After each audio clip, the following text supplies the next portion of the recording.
Hey guys, this is Plutonium here and welcome back to another Redstone video. And I know what you guys might have been thinking.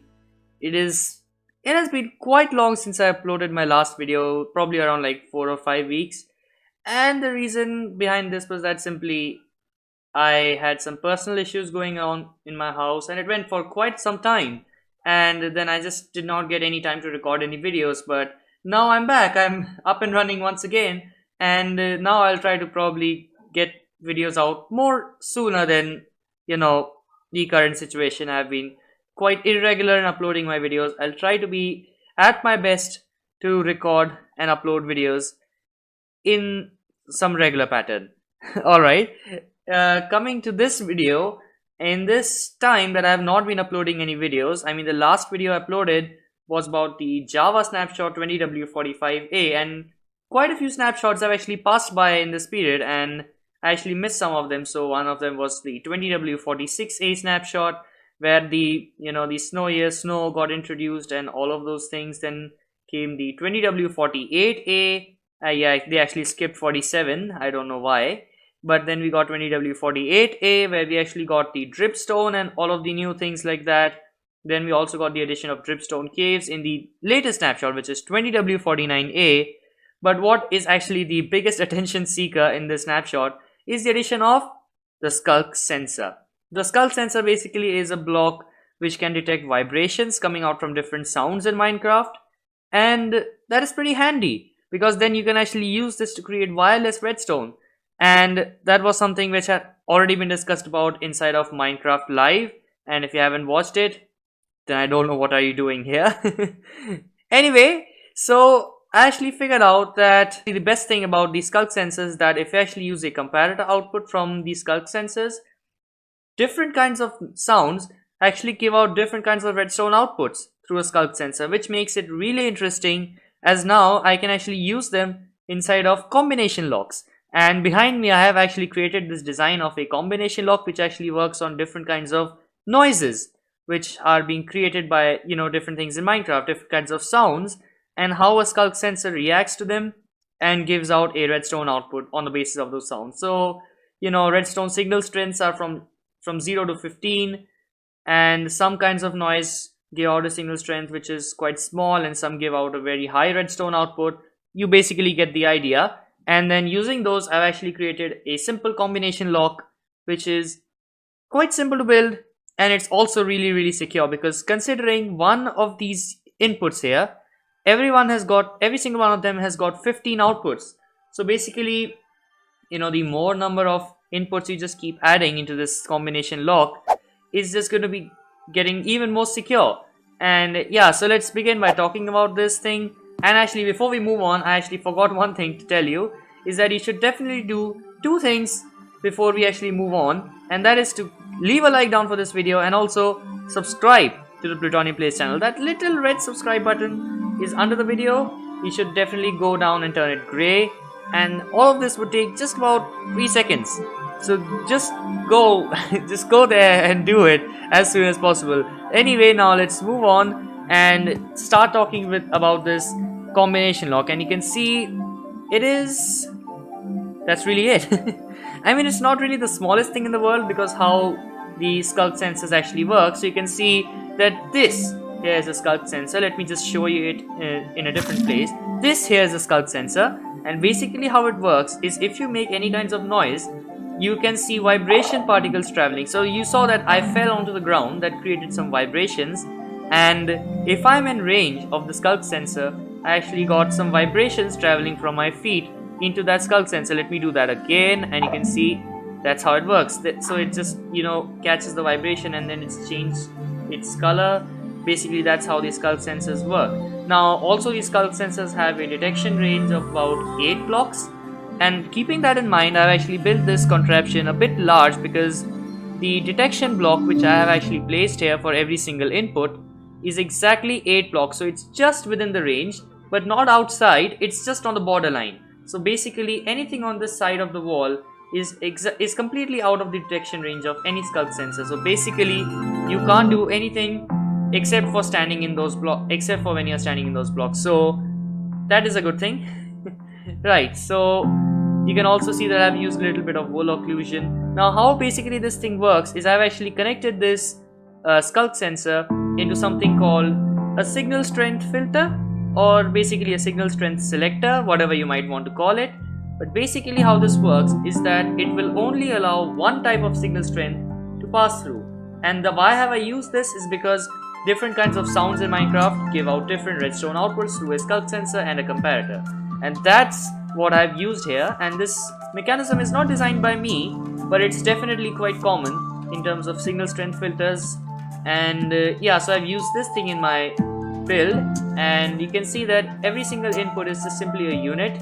And I'll actually show you how to build all of these things in the later part of this video, but now you can see what is actually going on here. Let's talk about that. So the output of this thing actually runs into an RS NOR latch. So basically whenever you have given the right input, the RS NOR latch has a bottom dropper with any item inside of it, and then it goes into the top dropper, and then this comparator detects that, making this input, this torch, turning off.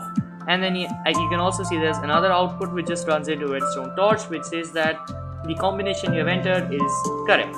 Well, the combination is basically a sound, and the sound that you need to make must be exactly right.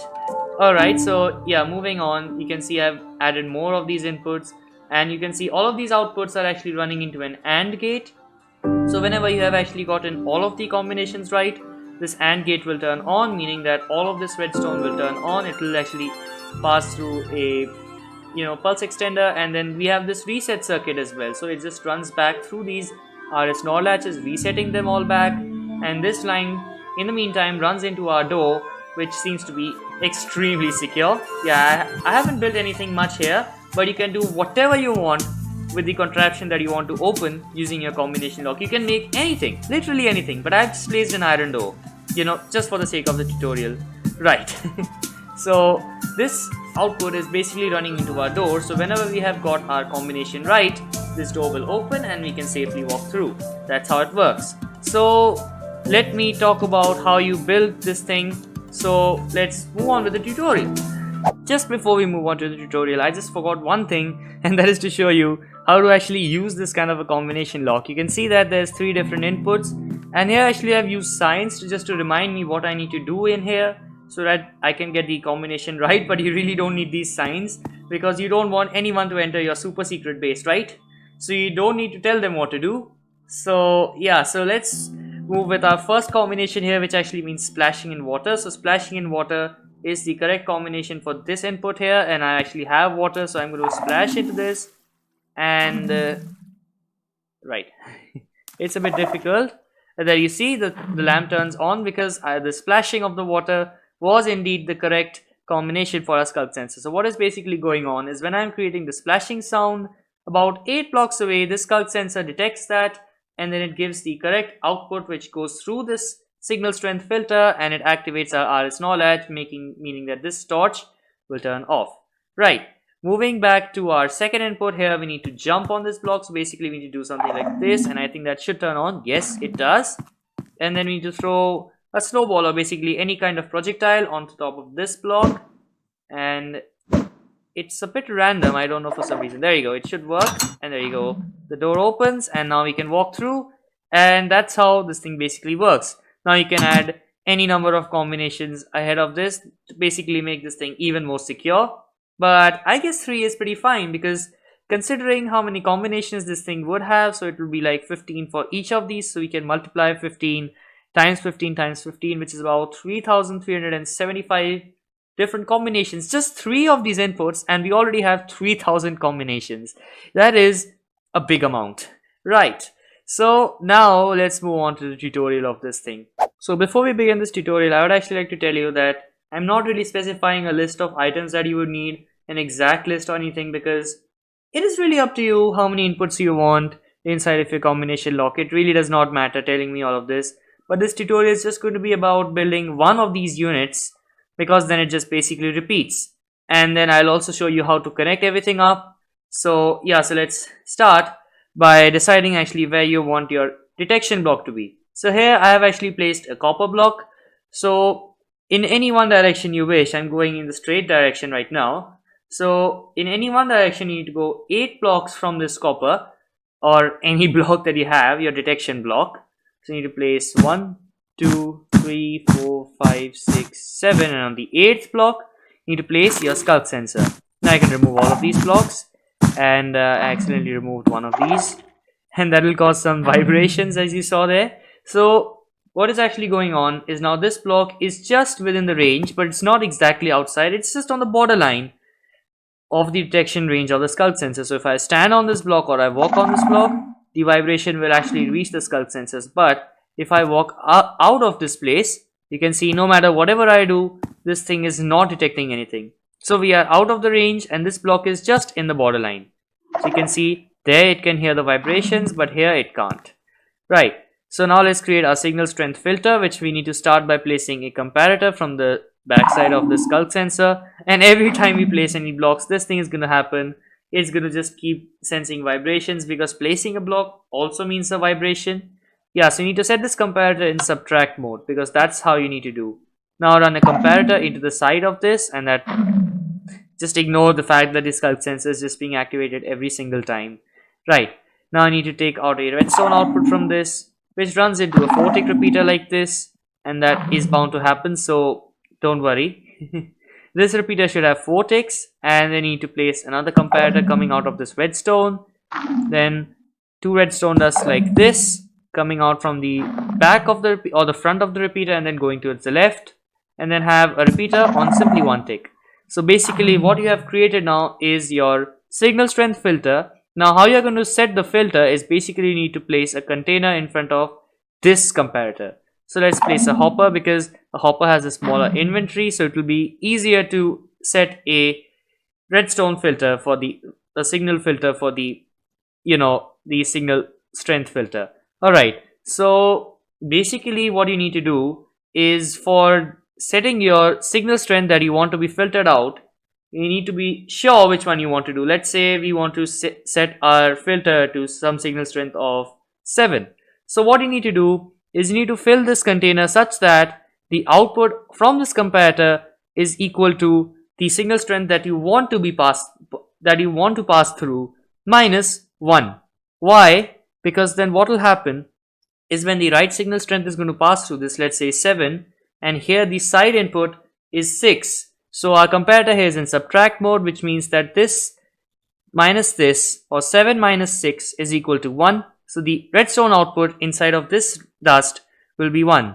Then this repeater is going to go through, the repeater, but it's going to take 4 ticks to do so, because it has this delay of 4 ticks. In the meantime, there's this comparator which will take this input and give out the same output, which is basically equal to 1, and then this dust will have an output of 0, which means that this repeater is not going to power it, which means that this repeater is not going to lock the repeater even before it gets this redstone signal through. So when this thing happens, this repeater is allowed to just pass on its redstone signal, so let's say into a block.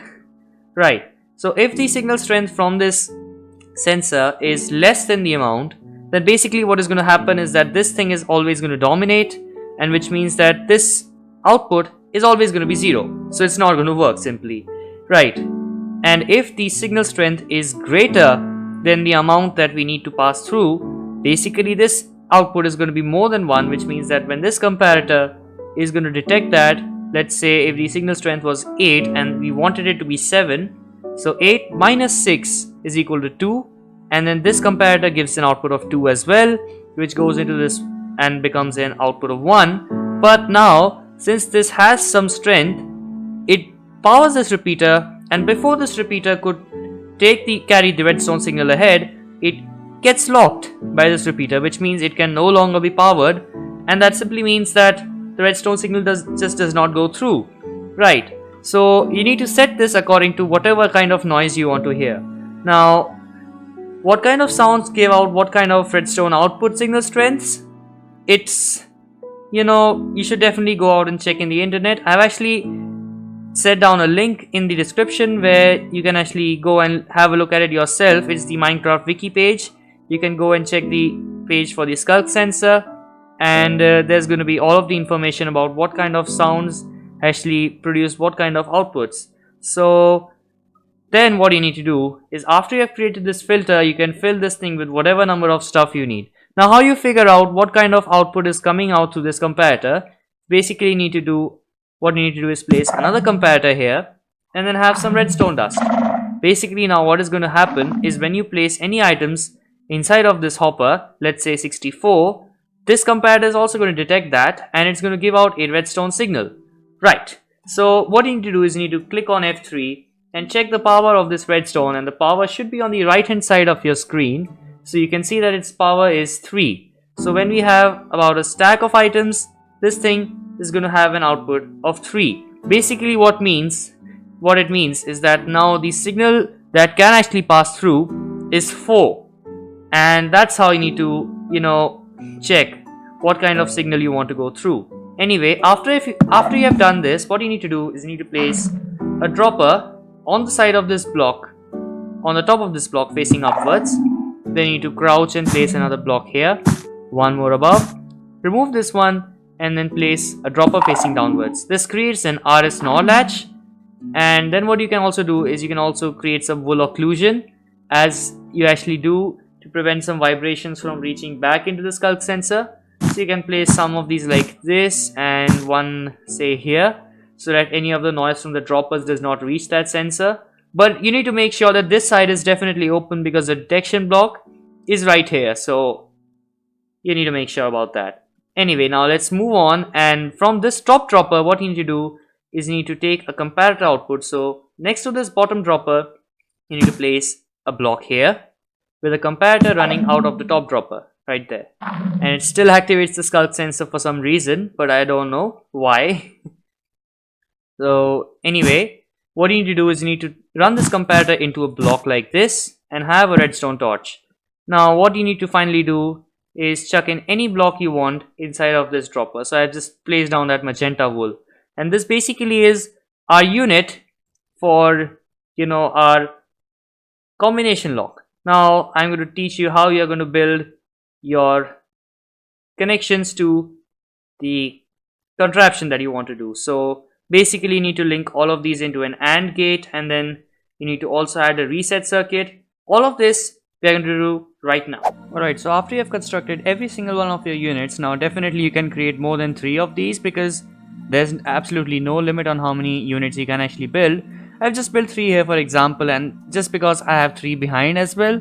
So yeah, so after you have done this, you need to make sure that every single one of these bottom droppers has an item inside of it, so that these RS NOR latches do work when you actually use your build.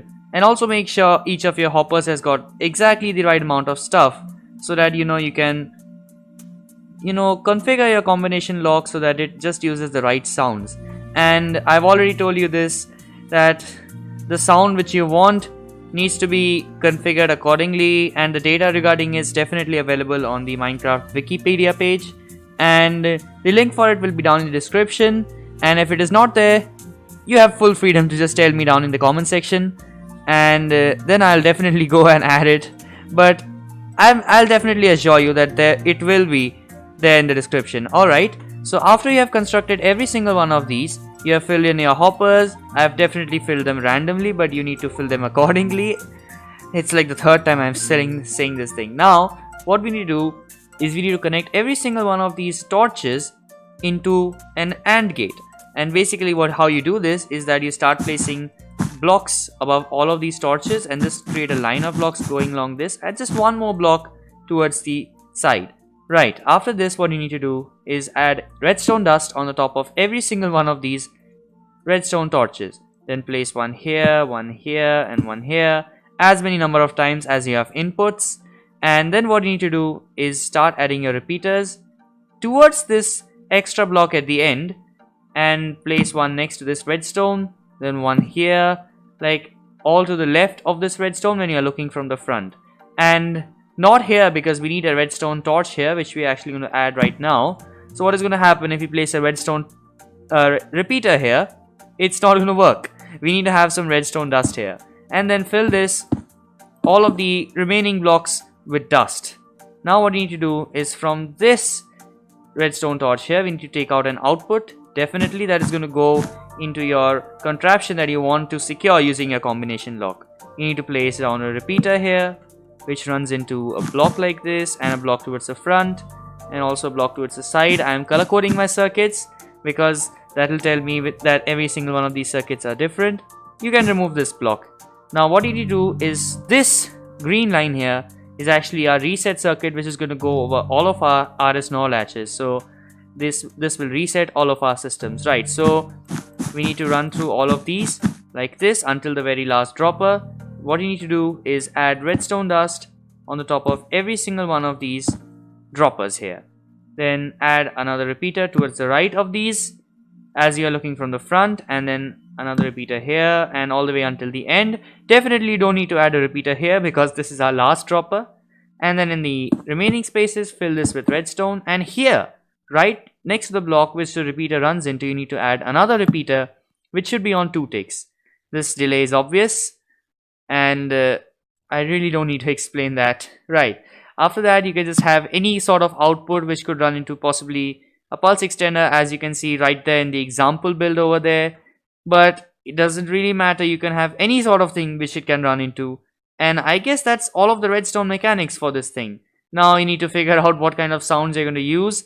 The 4th time I'm saying that, you need to go and check in the Wikipedia page. Although I can tell you some things which I might have memorized until this time, that walking sound gives a redstone output of 1, and then jumping gives 5, splashing gives I guess 6, breaking a block gives I think 12, and something like that, and yeah, like that.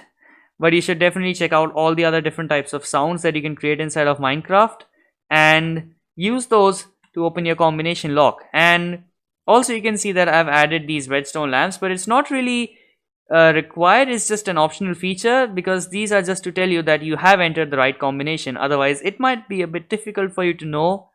And if you want to really have them inside of your build, what you can just simply do is you can take a comparator output from this top dropper and then add a repeater, because definitely you need to power this thing to full strength, and then you can just have a redstone line running into your repeater. Oh sorry, not a repeater, a redstone lamp.